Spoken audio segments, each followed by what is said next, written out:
ఒక చోట, నీ సేవకుడైన నేను బ్రతుకున్నట్లు నా ఎడల నీ దయారసము చూపు అని అంటాడు. అంటే యేసు ప్రభు బిడ్డలుగా మనం బ్రతకాలంటే ఆయన యొక్క దయారసం మన మీద కుమ్మరించబడాలి. ఆ దయ మన మీద ఉంటేనే మనం సజీవులుగా బతుకుతాం. దావీదు బ్రతకాలంటే అంటున్నాడు, ప్రభువా నేను బ్రతకాలంటే ఆహారం తినటం వల్ల కాదు, యుద్ధంలో గెలవాలంటే ఆ శత్రువుల మీద జయాన్ని పొందుకోవాలంటే నువ్వు నా ఎడల దయారసం అనే దాన్ని చూపిస్తేనే నేను ఈ లోకంలో సజీవుడిగా బతుకుతాను. ఎందుకంటే నేను భయంకరమైన పాపంలో జీవించే వ్యక్తిని, నీ ఆజ్ఞను అతిక్రమించిన వ్యక్తిని. ఏ రోజు ఎప్పుడు నాకు మరణం వస్తుందో తెలియదు. నేను చేసిన పాప పనిని బట్టి ఏ రోజు నా మీద శిక్ష అనేది వస్తుందో నాకు తెలియదు. కాబట్టి నేను మరలా బ్రతకాలంటే, మరలా నా తర్వాత సంతతి ఆశీర్వదించబడాలంటే నీ యొక్క దయారసాన్ని నా మీద కుమ్మరించు ప్రభు అని చెప్పేసి దావీదు దేవుడిని అడుగుతున్నాడు. ఇక్కడ కూడా కోరహ కుమారులు అంటున్నారు, దయారసాన్ని చూపించాను అంటున్నారు. ఈరోజు ఆయన యొక్క దయారసం, ఆయన యొక్క ప్రేమ, దయ, ఆయన ఉన్న జాలి, ఆ కనికరం అవన్నీ కూడా మన మీద కుమ్మరించాడు. కాబట్టి ఈరోజు మనందరం కూడా చక్కగా ఆరోగ్యంగా సజీవుల లెక్కలో ఉన్నాం. అనేక మంది గొప్ప గొప్ప వాళ్ళు ఈ లోకాన్ని విడిచి వెళ్ళిపోయినప్పటికీ కూడా మనమంతా కూడా సజీవులుగా ఉన్నామంటే ఆయన దయ ప్రతి బిడ్డ మీద కూడా నిలిచి ఉంది. మన సంఘంలో ప్రతి బిడ్డ మీద కూడా ఆ దయగలగా ఆత్మ నిలిచి ఉంటుంది కాక. ఆమేన్. దేవుడు నిన్ను ఆశీర్వదించును. మన దేవుడు ఆశీర్వదించే దేవుడు. ఆయన ఈ సృష్టిని చేసిన తర్వాత ఆదామవ్వలను చేసినప్పుడు ఆదామవ్వలను ఆశీర్వదించాడు. ఏమని? మీరు ఫలించి అభివృద్ధి పొంది విస్తరించి భూమిని నిండించి దాన్ని లోపరుచుకునుడి అని ఆదామును ఆశీర్వదించాడు. ఆ తర్వాత ఆదాము తర్వాత ఆ ఆశీర్వాదం ఎవరికి వచ్చిందంటే నోవాహు తర్వాత నోవాహు దేవుడు అంటాడు. నోవాహు ఓడలో నుంచి బయటికి రాగానే నోవాహు కుటుంబాన్ని అంతటినీ కూడా దేవుడు నిలబెట్టి అందరినీ ఆశీర్వదించాడు. ఆ తర్వాత నోవాహు తర్వాత అబ్రహాం దగ్గరికి వచ్చి దేవుడు, అబ్రహాం అని నిన్ను దీవిస్తున్నాను, నీ కుటుంబాన్ని, నీ తరతరాల్ని నేను దీవిస్తానని ఆశీర్వదిస్తానని చెప్పన్నాడు. అబ్రహాం తర్వాత దేవుడు ఆ యొక్క యేసు ప్రభు వారిగా ఆయనే భూమి మీదకి వచ్చిన తర్వాత ఆయన బిడ్డలుగా ఎవరైతే అంగీకరించబడతారో, ఆయన రక్తంలో ఎవరైతే కడగబడతారో, ఆయన పేరు పెట్టిన జనాంగంగా ఎవరైతే పిలువబడతారో వారందరినీ కూడా దేవుడు ఏం చేస్తున్నాడంటే ప్రభు అయిన యేసుక్రీస్తు ద్వారా ఆశీర్వాదానికి వారసులుగా పిలిచాడు. ఇప్పుడు మనందరం ఎవరమంటే ఆశీర్వదించబడిన వారు. మనం ఆశీర్వదించబడిన వారం కాబట్టి మనం ఎవరినైనా ఆశీర్వదిస్తే ఆశీర్వాదం వాళ్ళలోకి వెళ్తాం. దేవుడు మనల్ని ఎందుకు ఆశీర్వదించాడంటే మన ద్వారా ఇతరులకు ఆశీర్వాదం వెళ్ళాలని చెప్పి, మన ద్వారా శాపం వెళ్ళాలని, నాశనం వెళ్ళాలని కాదు. కానీ మనం ఎలా ఆశీర్వదించబడ్డామో ఆ దేవుడి ద్వారా మనం ఎలా ఆశీర్వాదాలు పొందుకున్నామో ఆశీర్వాదం ఈ లోకంలో ఉన్న అందరికీ తెలియజేయాలని చెప్పేసి ఆశీర్వాదానికి వారసులు అవడానికి దేవుడు మనల్ని ఈ లోకంలో ఏర్పాటు చేసుకున్నాడు. హల్లెలూయా. 3వ వచనం, సూర్యుడా నీ కత్తి మొలను పట్టుకొను, నీ తేజస్సును నీ ప్రభావమును ధరించుకొను, సత్యమును వినయంతో కూడిన నీతిని స్థాపించుటకు నీ ప్రభావమును ధరించుకొని వాహనం ఎక్కి బయలుదేరు. ఇక్కడ సూర్యుడా అంటే యుద్ధాల్లో బాగా ఆరితేరిన వాడు. అలెగ్జాండర్ గొప్ప సూర్యుడు, నెపోలియన్ అనే రాజు ఉన్నాడు గొప్ప సూర్యుడు, దావీదు ఉన్నాడు గొప్ప సూర్యుడు, ఇంకా గొలియాతు గురించి కూడా సూర్యుడు అని కనిపిస్తుంది. ఈ లోకంలో సూర్యులుగా వీరులుగా పిలువబడిన వాళ్ళు అందరూ ఏం చేశారంటే కత్తి పట్టి అనేక మందిని చంపి వాళ్ళు గొప్ప సూర్యులు అయ్యారు. సూర్యుడు ఎలా అవుతాడు? ఎంత ఎక్కువ మందిని చంపితే అంత గొప్ప పేరు వస్తుంది. ఆ రోజుల్లో దావీదు ఎన్ని యుద్ధాలు ఎంతమందిని చంపాడు, ఎక్కడా కూడా ఓటం అనేది లేదు. దావీదు అంతమందిని చంపాడు కాబట్టి అంత గొప్ప యుద్ధ సూర్యుడు అని కనపడతా ఉంది. నయమాన్ గొప్ప సూర్యుడు అని కనిపిస్తూ ఉంది. కానీ ఇక్కడ ఈ కోరహ కుమారులకి దేవుడు బయలుపరిచిన ఈ సూర్యుడు ఎలాంటి వాడంటే ఈయనకి కూడా ఒక కత్తి ఉంది, కానీ ఈ కత్తి ప్రాణాలు తీసే కత్తి కాదు. ఈ కత్తి ఎలాంటిదంటే 2 అంచులు కలిగిన వాక్యం అనే ఖడ్గాన్ని పట్టుకున్నాడు ఆయన. ఆ వాక్యం అనే ఖడ్గంలో మనుషుల జీవితాన్ని సరిచేస్తూ ఉన్నాడు. మనిషి హృదయంలో ఉన్న చెడునంతటిని కూడా తొలగించేవాడిగా ఉన్నాడు. మనిషి హృదయంలో ఉన్న పాపాన్ని తొలగించి ఆ పాపం అనే భక్తిహీనతను, ఆ దుర్మార్గాన్ని, ఆ అసహ్యతను తొలగించి మనుషుల్ని పరమ పవిత్రులుగా చేయడానికి ఈ సూర్యుడంట కత్తి మొలను ధరించి బయలుదేరాడంట. హల్లెలూయా. సత్యమును వినయంతో కూడిన నీతిని స్థాపించుటకు ప్రభావమును ధరించుకొని వాహనం ఎక్కి బయలుదేరాడంట. మన యేసు ప్రభువు. ఈ లోకంలో అనేక మంది వాహనాల మీద బయలుదేరే వాళ్ళు ఉన్నారు. వాహనాల మీద వచ్చారని చెప్పుకునే దేవతలు, దేవుళ్ళు అనబడే వాళ్ళు ఉన్నారు. కానీ మన దేవుడు కూడా వాహనం ఎక్కి బయలుదేరాడు. ఏ వాహనం ఆయన ఎక్కింది? ఏ వాహనం? మేఘా వాహనం. అలాగే గాడిదనే వాహనం ఎక్కి బయలుదేరాడని కూడా ఉంటుంది మనకు మత్తయి వార్తలో. ఇదిగో నీ రాజు సాత్వికుడై గాడిదను భారవాహిక పశువుని ఎక్కి ఆయన బయలుదేరాడంట. ఎందుకు గాడిద మీద బయలుదేరాడు? ఏ రాజు అయినా బయలుదేరాడంటే గుర్రం ఎక్కి బయలుదేరతారు. కానీ ఈ రాజు గాడిద మీద వస్తున్నాడంటే, గాడిద మీద వస్తుంటే నేను యుద్ధాన్ని చేయడానికి రావట్లేదు, ప్రాణాలు తీయడానికి రావట్లేదు, మీతో సంధి చేసుకుంటున్నాను, సమాధానం పడడానికి వస్తున్నాను అని చెప్పేసి వారికి తెలియడం కోసం గాడి మీద బయలుదేరాడంట.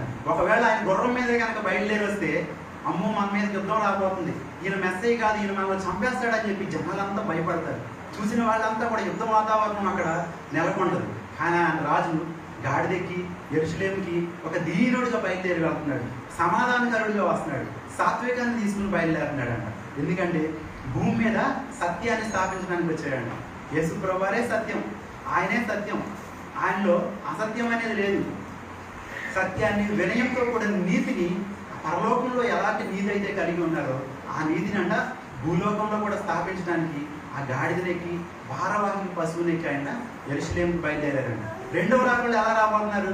తెల్లని గుర్రం మీద రాబోతున్నారు ఆయన. అప్పుడు ఆయన మాటకి వ్యతిరేకంగా నిలబడిన వాడు, ఆయన పక్షాన్ని లేని వారితో యుద్ధం చేయడానికి రెండవ రాకడలో ఆయన గాడిద మీద కాకుండా గుర్రం మీద బయలుదేరి రాబోతున్నారు. ఈ గాడిద మీద అనే భారవాహిక పశువుని ఎక్కి యేసుప్రభు వారు తనను తాను తగ్గించుకుని మనందరితో సమాధానం పడాలని వస్తున్నారు. యేసుప్రభు వారు ఆయన సమాధానాన్ని తీసుకుని మనతో రాబోతున్నారు. ఆయన మన మీద యుద్ధాన్ని, ఖడ్గాన్ని తీసుకుని రావట్లేదు, కానీ ఆయన యొక్క ప్రేమను, ఆయనలో ఉన్న ప్రేమ, ఆయనలో ఉండే నీతి, ఆయనలో ఉండే వినయము, ఆయనలో ఉండే సాత్వికాన్ని ఈ లోకంలో ఉండే మనుషులందరికీ తెలియజేయడం కోసం గాడిద మీద మన రాజు బయలుదేరాడు. హల్లెలూయా. నీ దక్షిణ హస్తం భీకరమైన వాటిని జరిగించుటకు నీకు నేర్పుంది, నీ బాణములు వాడిగలవి, ప్రజలు నీ చేత కూలుదురు, నీ బాణములు రాజు శత్రువుల గుండెలో చొచ్చును. ఇక్కడ బాణాలు శత్రువుల గుండెలో చొచ్చునని చెప్పేసి కీర్తనకారుడైన కోరహు కుమారులు చెప్తున్నారు. పరలోకంలో ఉన్న దేవుడు ఆయన భూమి మీద ఉన్న మనుషుల మీదకి శత్రువుల గుండెలు అంటే ఒకప్పుడు మనం దేవుడికి శత్రువులుగా జీవించేవాళ్ళం. ఎవరైతే దేవునికి శత్రువులుగా ఉన్నారో వాళ్ళ మీద కంటే దేవుడు బాణాన్ని వేస్తున్నాడంట. ఏ బాణం అంటే ఆ బాణం సువార్త అనే బాణాన్ని వేస్తున్నాడు. వేసి ఆ బాణం ద్వారా ఏం చేస్తున్నాడు? దేవుడు ఆయన బిడ్డలుగా మార్చుకుంటున్నాడంట పరలోకంలో ఉండే దేవుడు. ఒకసారి లండన్ దేశంలో ఒక గొప్ప యూనివర్సిటీ ఉంది. ఆ యూనివర్సిటీలో ఆక్స్ఫర్డ్ యూనివర్సిటీ ఒక యవనస్తుడు చదువుకుంటున్నాడు. ఆ యవనస్తుడి పేరు ఏంటంటే సిఎస్ లూయిస్ అనే వ్యక్తి ఆ యూనివర్సిటీలో చదువుకుని అదే కాలేజీలో లెక్చరర్గా మారాడు, ఒక గొప్ప ప్రొఫెసర్గా మారాడు. ప్రొఫెసర్గా మారిన తర్వాత అతనికి ఎలాంటి హేతుభావాలు కలిగి ఉన్నాడంటే దేవుడు అనేవాడే లేడు. అసలు దేవుడు చెప్పినట్టు మనం ఎందుకు వినాలి? నా జీవితం నా ఇష్టం, నాకు నచ్చినట్లుగా నేను బ్రతుకుతాను. ఎక్కడో ఆకాశం ముందు ఉండే దేవుడు ఈ భూమి మీద నన్ను శాసించేవాడు ఎందుకు అవుతాడు అని దేవుడు లేని ఒక నాస్తికుడిగా ఆ సిఎస్ లూయిస్ అనే వ్యక్తి ఆ లండన్ పట్టణంలో జీవిస్తా అనేక మందిని ఒక గ్యాంగ్ ఏర్పరచుకుని దేవుడు లేడని అందరికీ తెలియజేస్తూ ఉన్నాడంట. ఒకసారి కొన్ని రోజుల తర్వాత ఆ సిఎస్ లూయిస్ అనే వ్యక్తి తన రూమ్లో కూర్చొని ఒక బుక్ చదువుతున్నాడు. ఏంటి ఆ బుక్ అని చెప్పి ఆ స్నేహితుడు వచ్చి చూసినప్పుడు బైబిల్ చదువుతున్నాడంట. ఏదో దేవుడి గురించి వ్యతిరేకంగా ఏదైనా చెప్పడానికి బైబిల్ చదువుతున్నాడేమో అనుకుని ఒక పావు గంట తర్వాత మరలా వచ్చాడంట. ఒక గంట అయింది, 2 గంటలు అయింది, ఇంకా బైబిలే చదువుతున్నాడంట. వెంటనే ఆ లూయిస్ అనే దగ్గరికి తన స్నేహితుడు వచ్చి అంటాడు, లూయిస్ నువ్వు బైబిల్ ఎందుకు చదువుతున్నావు అంటే ఈ బైబిల్లో ఉన్న దేవుడే నిజమైన దేవుడు, ఆయనే నిజమైన దేవుడు, ఆయన నేను సొంత రక్షకునిగా అంగీకరించానని చెప్పి ఆ నాస్తికుడు చెప్తాడంట. అదేంటి నువ్వు ఇన్ని రోజులు నాస్తికుడిగా దేవుడు అనేవాడే లేడు, యేసు ప్రభు నిజమైన దేవుడు కదని వాదించావు కదా, నువ్వెలా మారిపోయావనంటే ఆ యొక్క లూయిస్ అనే వ్యక్తి ఆ రోజుల్లో లండన్లో ఒక గొప్ప ఇద్దరు కవిత్వాలు రాసే వ్యక్తులు ఉన్నారు. ఆ పుస్తకాలు రాసే ఇద్దరు వ్యక్తుల ద్వారా ఆ రాసే ప్రతి బుక్ కూడా లండన్ పట్టణంలో అందరూ చదివేవాళ్ళు అంట. ఆ ఇద్దరు వ్యక్తులు యేసు ప్రభు గురించి రాసిన మాటలు ఆ యొక్క పుస్తకాల్లో చదివి యేసు ప్రభు నిజమైన దేవుడు అని తెలుసుకుని ఈయన గొప్ప లూయిస్ అనే వ్యక్తి యేసుక్రీస్తుని సొంత రక్షకునిగా అంగీకరించిన తర్వాత ఈయన అనేక పుస్తకాలు యేసు ప్రభు మీద రాయడం మొదలుపెట్టాడంట. ఆయన అంటాడు ఆయన రాసిన పుస్తకాల్లో పరలోకంలో ఉండే ఒక వేటగాడు ఆకాశంలో నుంచి సువార్త అనే బాణాన్ని తీసి నా మీద గురిపెట్టి వేశాడు. ఆయన యొక్క బాణానికి జింక ఎలా దొరుకుతుందో ఆయనకు వ్యతిరేకంగా ఉన్న నేను, ఆయనకు శత్రువుగా ఉన్న నేను ఈరోజు ఒక జింకలాగా, ఒక లేడీలాగా పరలోకంలో ఉన్న వేటగాడి చేతికి చిక్కాను. ఆయన నన్ను ఆయన బిడ్డగా చేర్చుకున్నాడు అని చెప్పేసి ఆ సాక్ష్యాన్ని తెలియజేస్తాడు. హల్లెలూయా. పరలోకంలో ఉన్న వేటగాడు ఆయన వేటాడుతున్నాడండి. మనుషులు ఎలా వేటాడుతున్నాడంటే సువార్త అనే బాణంతో ఆ బాణానికి ఎవరు తగులుతారో ఆ తగిలిన వాడిని చంపాలని కాదు, కానీ ఆయన బిడ్డలుగా చేర్చుకోవాలని చెప్పేసి పరలోకమందున దేవుడు వేటాడుతున్నాడంట. ఆయన వేటలో ఈరోజు మనందరం చిక్కామా లేదా? చిక్కాం కాబట్టి ఆ పరలోకంలో ఉన్న వేటగాడికి ఈరోజు ఇక్కడికి వచ్చి కూర్చున్నాం. ఈ లోకంలో ఉన్న అందరూ చిక్కాలి. ఈ చింతలో ఉన్న ప్రతి ఒక్కళ్ళు కూడా ఆ వేటగాడి వాళ్ళలో చిక్కుకోవాలి, సాధారణ వాళ్ళలో చిక్కుకునే వారిగా ఉండకూడదు. ఈ భూమి మీద ఉన్న ప్రతి మనిషి కూడా యేసుక్రీస్తు అనే సువార్త వల్ల చిక్కుకునే వారిగా ఉండాలి. ఆయన ప్రయోగించిన సువార్త అనే బాణానికి ప్రతి ఒక్కరి హృదయానికి తాకేదిగా ఉండాలి. హల్లెలూయా. దేవా, 6వ వచనం, నీ సింహాసనం నిరంతరము నిలుచును, నీ రాజదండము న్యాయార్థమైన దండము. యేసుక్రీస్తు సింహాసనం అంట నిరంతరం నిలిచే ఉంటుందంట. ఈ భూమి మీద అనేక మంది రాజులు తమ రాజ్యాన్ని స్థాపించారు, గొప్ప గొప్ప పరాక్రమ రాజులు. కానీ వారి సింహాసనాలు ఏమైపోయినాయి? కొన్ని రోజుల తర్వాత ఆ కుర్చీలోంచి వారిని లేపేసి వేరే వాళ్ళని కూర్చోబెట్టారు. తెలంగాణ రాష్ట్రానికి ఉన్నారు, కొన్ని రోజులు 2 సార్లు అంటారు, 3 సార్లు అంటారు. ఆ తర్వాత ఆ కుర్చీలో మరొకరు వచ్చి కూర్చుంటారు. అలాగే మన ఇండియాకైనా, అమెరికా దేశానికైనా, ఏ దేశానికైనా ఎవరు కూర్చున్నా కొంతకాలమే ఉంటుంది. కానీ యేసుప్రభు వారి కుర్చీలో ఆయన ఎప్పటికీ ఆయనే రాజు. ఆయన తర్వాత వేరే వాళ్ళు వచ్చేవాళ్ళు ఎవరు ఉండరు. ఈ భూమి, ఆకాశం, ఈ యుగాంతం ఎప్పటికీ కూడా ఆయనే రాజుగా న్యాయార్థంగా పరిపాలిస్తారంట. న్యాయంగా, అన్యాయం అనేది కానీ అక్రమం అనేది కానీ లేకుండా, దోషులు ఎవరో, నిర్దోషులు ఎవరో, అన్యాయస్తులు ఎవరో, న్యాయంగా జీవించిన వాళ్ళు ఎవరని ప్రతి ఒక్కటి కూడా ఎవ్వరు కూడా అన్యాయంగా తప్పుకోకుండా, తప్పు చేసిన వాడు తప్పించుకోకుండా, నీతిగా జీవించిన వాడు శిక్ష పడేలాగా పడుకోకుండా ఆయన న్యాయంగా ఆయన పరిపాలిస్తారంట. హల్లెలూయా. 8వ వచనం, నీ వస్త్రములెల్లా గోపరస వాసనే, అగరు వాసనే, లవంగి పట్ట వాసనే. యేసుక్రీస్తు వారి గురించి ఈ మాటలు మనకి కనిపిస్తూ ఉంటాయి. ఆయన వస్త్రాలంట గోపరస వాసన అంట. గోపరసం అనేది అది ఇజ్రాయెల్ దేశం, అరబ్ దేశాల్లో ఒక చెట్టు. ఆ చెట్టుని పొడవలతో కానీ కత్తితో కానీ ఘాటు పెట్టినప్పుడు ఒక జిగురు లాంటిది వస్తుంది. వేప చెట్టుకి ఎలా జిగురు వస్తుందో ఒక జిగురు లాంటిది వస్తుంది. ఆ జిగురు గోపరసం అని చెప్పేసి పిలుస్తారు. ఆ గోపరసాన్ని దేనికి వాడతారంటే, రాణిలకి సుగంధ ద్రవ్యాలకి పూయడానికి రాజు దగ్గరికి వెళ్ళేటప్పుడు శరీరం నుంచి మంచి పరిమళ వాసన రావడం కోసం ఆ యొక్క గోపరసాన్ని వాళ్ళు వాడతారు ఆ రోజుల్లో రాణిలకి. ఈ యొక్క గోపరసం చెట్టుకి ఘాటు పెట్టినప్పుడు ఎలాగైతే ఆ యొక్క జిగురు అనేది వచ్చిందో, యేసుక్రీస్తు వారిని కూడా పక్కలో పొడిచినప్పుడు రక్తము నీరు కారేనని ఉండదు. ఈ యొక్క గోపరసం అనే చెట్టు యేసుక్రీస్తు వారి సాదృశ్యంగా మనకు కనిపిస్తూ ఉంది. ఆ యొక్క సైనికుడు, రోమా సైనికుడు యేసుక్రీస్తు వారి పక్కలో బల్లెంతో గుచ్చినప్పుడు ఆయన శరీరం నుంచి రక్తము నీరు కారేనని ఉండదు. ఆ యొక్క సాక్ష్యపు జీవితానికి సాదృశ్యంగా ఉంది గోపరసం. గోపరసం సువాసనకు సాదృశ్యంగా ఉంది. ఇంకా అగరు వాసన అని చెప్పి మనకు కనిపిస్తూ ఉంటుంది. అగరు చెట్టు ఎలాంటిదంటే, అగరు చెట్టు యొక్క కొమ్మని విరిచి భూమిలో పెట్టినప్పుడు ఆ అగరు మంచి సువాసన వచ్చే చెట్టు. దాన్ని విరిచి ఎప్పుడైతే భూమిలో పెడతారో ఆ భూమిలో పెట్టిన చెట్టు మరలా జీవాన్ని పొందుకుని మొదట చెట్టులో ఉన్నప్పుడు ఉన్న వాసన కంటే తర్వాత మరలా రెట్టింపు వాసననే అది సువాసన వెదజల్లుతుంది. యేసుక్రీస్తు వారు కూడా అగరు చెట్టుకు సాదృశ్యంగా ఉన్నారు. ఆయన గొప్ప సువాసన, పరిమళ వాసనగా ఉన్న యేసుప్రభు వారిని ఈ లోకంలో అందరూ కలిసి ఆ యొక్క యెరూషలేములో ప్రధాన యాజకులు, పెద్దలు, యూదులని పిలువబడే వాళ్ళందరూ కూడా చంపేయాలని చెప్పేసి కుట్రలు పన్ని ఆయన చంపేశారు. ఆ రోజు వాళ్ళు అనుకున్నారు, ఈ రోజుతో యేసుక్రీస్తు పేరు ఎక్కడ వినపడదు, ఈ రోజుతో యేసుక్రీస్తుని అందరూ మర్చిపోతారు అనుకున్నారు. ఆయన ఎప్పుడైతే మరణించి తిరిగి లేచాడో ప్రపంచం అంతా కూడా ఆయన సువార్తను ప్రకటించాడు. ప్రపంచంలో ప్రతి దేశానికి బయలుదేరాడు ఆయన. అంతకుముందు ఎక్కడ ఉన్నాడు? ఒక ఇజ్రాయెల్ దేశంలోనే ఉన్నారు ఆయన ఇండియా వచ్చారు, ఆస్ట్రేలియాలో ఉన్నారు, పాకిస్తాన్లో ఉన్నారు. ప్రతి ప్రాంతంలో కూడా, ప్రతి గ్రామంలో కూడా యేసుక్రీస్తు పేరు మారుమోగిపోతా ఉంది. ఈ అగరు చెట్టు యేసుక్రీస్తుకు సాదృశ్యంగా ఉంది. తర్వాత ఏంటి? లవంగి పట్ట వాసనే. లవంగి పట్ట అంటే మనకు లవంగాయలు తెలుసు కదండి. బఠానీలు ఎవరన్నా నోట్లు వేసుకోమంటే ఇన్ని బఠానీలు తీసి నోట్లు వేసుకుంటారు. పల్లీలు తీసి ఎవరన్నా నోట్లు వేసుకోమంటే ఇన్ని పల్లీలు తీస్తే ఒకేసారి నోట్లు వేసుకుంటాం. అలాగే ఇన్ని లవంగాయలు తీసి నోట్లు వేసుకుంటానంటే నోట్లో వేసుకుంటే అది లవంగాయలు ఏమైంది? సూర్యుడు ఎక్కడో ఉంటాడు, మన నోట్లోనే ఉంటాడు. మన నోరంతా కూడా పగపగా మండిపోతూ ఉంటుంది. అంటే లవంగం పౌరుషానికి సాదృశ్యంగా ఉంది. యేసుక్రీస్తు వారు పౌరుషం కలిగిన జీవితానికి సాదృశ్యంగా కనిపిస్తూ ఉంటారు. ఆయన ఎంత పౌరుషం కలిగిన వారంటే ఆయన ఒక రోజు దేవాలయంలోకి వెళ్తారు. దేవాలయంలోకి వెళ్ళినప్పుడు ఆ దేవాలయం అంతా కూడా అక్రమం జరుగుతూ ఉంది. ఆ దేవాలయం అంతా కూడా వ్యాపారం జరుగుతూ ఉంది. ఆ వ్యాపారాన్ని చూసినప్పుడు ఆయన హృదయం రోషంతో నిండుకొని, నా తండ్రి ఇంటిని మీరు ఎలా మార్చాడు? దొంగల బొమ్మగా మార్చారని చెప్పేసి ఆయన ఒక రోషంలో ఆ వ్యాపారం చేసే వాళ్ళందరినీ కూడా చెదరగొట్టారు. ఈరోజు ఆయన బిడ్డలుగా పిలువబడి మనం రోషం కలిగిన జీవితానికి జీవించేవాడిగా ఉండాలి. లవంగి పట్ట రోషం కలిగిన జీవితానికి సాదృశ్యంగా ఉంది. యోబు అంటాడు ఒక చోట, యోబు 39వ అధ్యాయం 20వ వచనం చదువుతుంది. యోగు 39:20. మిడత వలె అది గంతులు వేయినట్లు చేయుదువా? మిడత వలె అది గంతులు వేయినట్లు చేయుదువా? దాని నాసికారంధ్ర ధ్వని భీకరం. మైదానంలో అది కాలు దువ్వి తన బలమును బట్టి సంతోషించు. సరిపడుతుంది. తన బలమును బట్టి సంతోషించను. దేని గురించి చెప్పబడిందంటే ఇక్కడ యోగు గుర్రం గురించి చెప్తున్నాడు. యుద్ధ వాసన అని ఉంటుంది చూడండి, 25వ వచనం. బాకానాదం వినపడినప్పుడల్లా అది ఆహా ఆహా అనుకుని దూరం నుండి యుద్ధ వాసన తెలుసుకోండి. ఇక్కడ ఈ గుర్రం గురించి యోగు భక్తుడు చెప్తున్నాడు. గుర్రానికంట యుద్ధం అంటే అసలు భయమే ఉండదంట. ఈ భూమి మీద ఉన్న ప్రతి ఒక్కదానికి భయం అనేది ఉంది.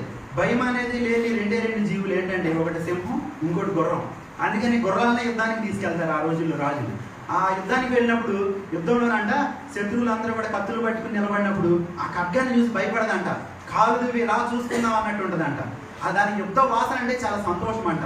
శత్రువులు వస్తున్నారంటే ఇంకా వేగంగా రౌతు చెప్పిన దానికంటే వేగంగా వెళ్ళి ఆ యుద్ధాన్ని గెలిచేదిగా ఉంటుందంట.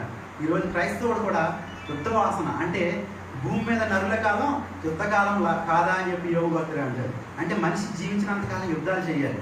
ఈ జీవించిన జీవిత కాలంలో మనం ఎలా ఉండాలంటే, ఆ గుర్రం ఎలా రోషం కలిగి జీవించి ఉందో, లవంగి పట్ట ఎలా రోషం కలిగి ఉందో, యేసుక్రీస్తు వారు ఎలాగైతే రోషం కలిగిన జీవితాన్ని జీవించారో, మనం కూడా ఆయన బిడ్డలుగా పిలువబడి మనం కూడా ఒక రోషం కలిగిన జీవితాన్ని జీవించేవారుగా ఉండాలంట. హల్లెలూయా.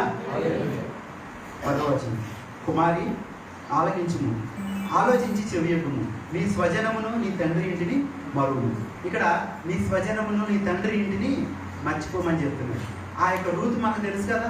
రూతు తన తండ్రి ఇంటిని, తన స్వదేశాన్ని, తన పితరుల్ని, తన పుట్టి పెరిగిన ప్రాంతాన్ని అంతటినీ కూడా విడిచిపెట్టి యేసుక్రీస్తు దేవుడు, ఆ దేవుడే నాకు కావాలి, ఆ దేవుడు మంచివాడు కాదు అని చెప్పేసి ఆ యొక్క అత్తగారు చెప్తున్నప్పటికి కూడా ఆ దేవుడితోనే నేను ఉంటానని చెప్పేసి ఆ దేవుడి కోసం నిలబడి తన పితరులందరినీ కూడా విడిచిపెట్టి వచ్చేసింది. ఈరోజు ఇక్కడ ఉన్న ప్రతి ఒక్కరూ కూడా మనం యేసుక్రీస్తుని నమ్ముకున్న తర్వాత పాత సాంప్రదాయాల్ని, పాత ఆచారాలని, పాత అలవాట్లని, పాత కట్టుబాట్లన్నింటినీ కూడా విడిచిపెట్టి యేసుక్రీస్తు నిజమైన దేవుడని ఆయన మార్గంలో వెంబడించేవారుగా ఉండాలి. హల్లెలూయా. 9వ వచనంలో, నీ దైనందిన స్త్రీలలో రాజుల కుమార్తెలు ఉన్నారు. రాణి ఓపీరు అపరంజితో అలంకరించుకొని నీ కుడి పార్శ్వమును నిలుచుతున్నది.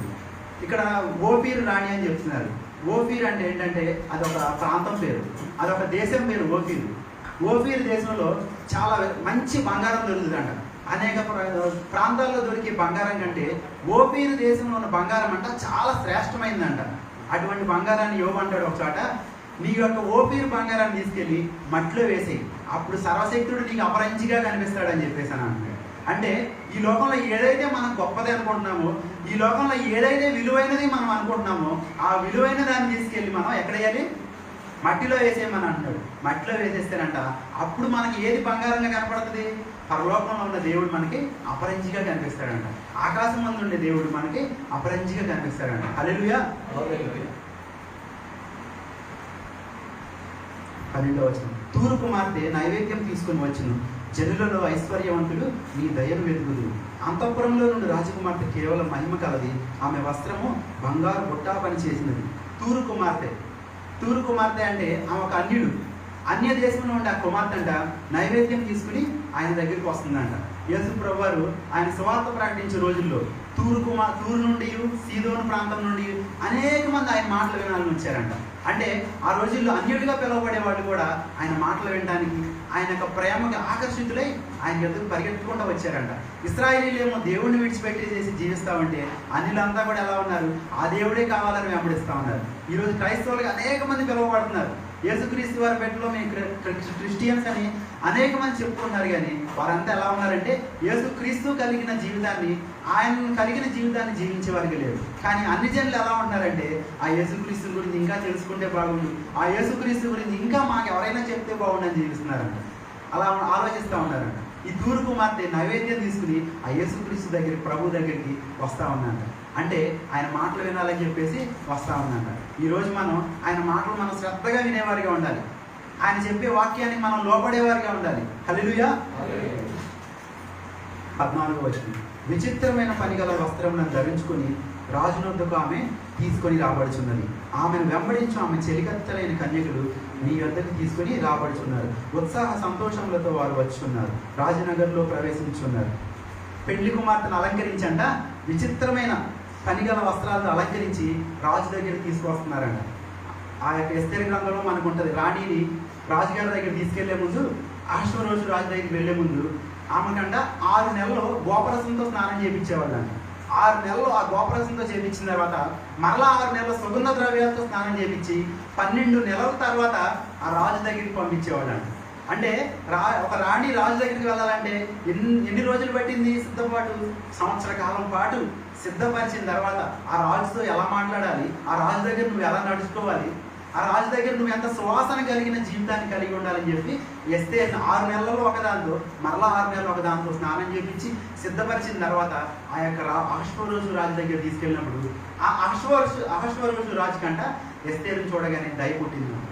ఈరోజు పరలోకంలో ఉండి ఆ యొక్క రాజుగా పిలువబడే ఆ రారాజు మనందరినీ వివాహం చేసుకోబడేందుకు రాబోతున్నాడు. ఆయన కోసం మనం సిద్ధపడి ఆ గోపరసంతో ఎస్తేరు ఎలాగైతే సిద్ధపరిచారో, సుగంధ ద్రవ్యాలతో ఎలా సిద్ధపరిచారో, మనం కూడా గొప్ప సాక్ష్యపు జీవితాన్ని కలిగి పరిశుద్ధులుగా జీవిస్తూ ఆయన ప్రేమను కలిగిన జీవితాన్ని జీవించి ఆయన కోసం సిద్ధపడి మనం జీవిస్తే ఒకరోజు ఆకాశం నుంచి ఒక స్వరం వినపడుతుందంట. ఏమనంటే, ఆత్మయు పెళ్లి కుమార్తె ఇక్కడికి రమ్ము అని చెప్పి పరలోకం నుంచి స్వరం వినపడుతుందంట. ఏమని వినపడుతుంది? ఆత్మయు పెళ్లి కుమార్తెయు ఇక్కడికి రమ్ము అని చెప్పి ఆకాశం నుంచి వినపడుతుందంట. ఆ స్వరం ఎప్పుడు వినపడద్దా అని మనం ఆ స్వరం కోసం ఎదురు చూసేవాళ్ళు ఉంటారు. ఆ స్వరం నీకు వినపడితే ఉన్నపాటిని నువ్వు మహిమా శరీరాన్ని ధరించి యేసుక్రీస్తుతో పాటు ఆ పెళ్లి విందులోనే ఉంటావు. ఆ స్వరం నీకు వినపడకపోతే నువ్వు భూమి మీద విడిచిపెట్టబడతావు.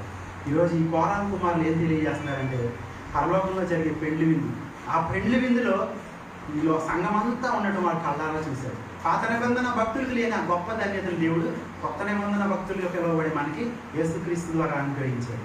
ఆ రోజు ఆ జరగబోయే ఆ పెళ్లి విందులో తప్పనిసరిగా విందు ఒకరోజు జరగబోతుంది. అది ఏ రోజో ఏ కాలమో ఎవరికి తెలియదు, కానీ నువ్వు బ్రతికున్నప్పుడే రావచ్చు, మరణించిన తర్వాతే రావచ్చు. ఆ పెళ్లి విందులో నువ్వు నేను ఉండాలని కోరుకుంటే ఆ రాజు కోసం ఎలాగైతే ఎస్తేరు సిద్ధపడి ఉందో, ఆ యొక్క రాజును ఎదుర్కోవడానికి ఎలాగైతే సిద్ధపడి మంచి మంచి వస్త్రాలతో, బంగారంతో చేసిన వస్త్రాలు అలంకరించుకుని ఆ రాజును ఎదుర్కోవడానికి సిద్ధంగా ఉందో, మనం కూడా అలా సిద్ధపడి గొప్ప సాక్ష్యపు జీవితాన్ని కలిగి జీవిస్తే యేసుక్రీస్తు వారితో యుగాలు తండ్రి రాజ్యంలో అంటే మనం ఎలా ఉంటామంటే, నీతిమంతులు తమ తండ్రి రాజ్యంలో సూర్యుని వలె ప్రకాశిస్తారంట. యేసుప్రభువు సూర్యుడు, ఆయన ఎలాగైతే ప్రకాశిస్తున్నాడో ఆయన యొక్క ప్రకాశమానంలో మనం కూడా కలిగి కష్టాలైనా బాధలైనా కన్నీరు కానీ ఏమీ లేని ఆ స్థలంలో సంతోషంతో యుగాలు ప్రభువుని స్తుతిస్తూ మనందరం కూడా జీవిస్తాం. అట్టి కృప సంఘంలో ప్రతి బిడ్డకి దేవుడు దయచేయనుగా. ఆమేన్. యేసయ్యా నా హృదయ స్పందన నీవే కదా, విశ్వమంతా నీ నామము గణనీయము, విశ్వమంతా నీ నామము గణనీయము. యేసయ్యా నా హృదయ స్పందన నీవే కదా, యేసయ్యా నా హృదయ స్పందన నీవే కదా. నీవు కనిపించని రోజునా ఒక క్షణం ఒక యుగముగా మారెను. నీవు కనిపించని రోజునా ఒక క్షణం ఒక యుగముగా మారెను. నీవు నడిపించిన రోజునా యుగ యుగాల తలపు మదిలిందెనే, యుగ యుగాల తలపు మదిలిందెనే. యేసయ్యా నా హృదయ స్పందన నీవే కదా, విశ్వమంతా నీ నామము గణనీయము, విశ్వమంతా నీ నామము గణనీయము. నీవు మాట్లాడని రోజు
దేవుడికి స్తోత్రం. హల్లెలూయా. చక్కగా మరి రాజేష్ గారు చక్కగా వివరించారు. మరి రాజేష్ కూడా మన హాస్పిటల్లో అవకాశం ఇవ్వాలనుకున్నాను, కానీ అవకాశం దొరకలేదు. కాబట్టి మరి ఒక సందర్భంలో ఎప్పుడైనా ఇవ్వటం జరుగుతుంది. మరి మన సంఘంలోనే మన బిడ్డలే చక్కగా వాక్యాన్ని అందించేవారుగా ఉంటున్నారు. మరి మోజెస్ కానీ రాజేష్ కానీ ఇద్దరిని అభిషేకించాం. వారు చక్కటి వాక్యాన్ని మనకు అందించేవారు ఉన్నారు. నేను ఉదయం కూడా మోజెస్ గారు చక్కటి సబ్జెక్ట్ తీసుకుని చక్కగా మరి పాస్టర్లకి ఏమి తీసుకోకుండా గత కాలంలో మరి ముందు 2 రోజులు చెప్పినట్టు పాస్టర్కి ఏమాత్రం తప్పు కాకుండా చక్కటి వర్తమానం అందించారు. కాబట్టి ఇంకా ఈ బిడ్డలు దేవుడు ఆశ్రయించాలని, దేవుని చిత్తమైతే రాగల రోజుల్లో ఆయన పరిచయంలో వాడుకోవాలని మీ అందరూ ప్రార్థన జ్ఞాపకించుకోండి. కాబట్టి చక్కటి కీర్తన ఇచ్చిన రాజేష్ ప్రోగ్రాంలో వందనాలు తెలియజేస్తున్నాను. ఇది సాహిత్య సమయము. సాహిత్యం కలిగిన వారు ఎవరి నుంచి మీ సాహిత్యాన్ని పంచుకోవాలని ప్రభువైన యేసుక్రీస్తు నామములో మీ అందరికీ మనం చేస్తున్నాం. ఒక ముఖ్యమైన ప్రకటన ఏంటంటే ఈరోజు ఎబ్బేసి పుట్టినరోజు కదా. ఆఖరిని కేక్ కట్ చేద్దాం, దయచేసి గమనించాలి. మరి మా మనవడు ఎబ్బేసి ఒకే రోజు పుట్టారు, అక్టోబర్ 2వ తారీఖు.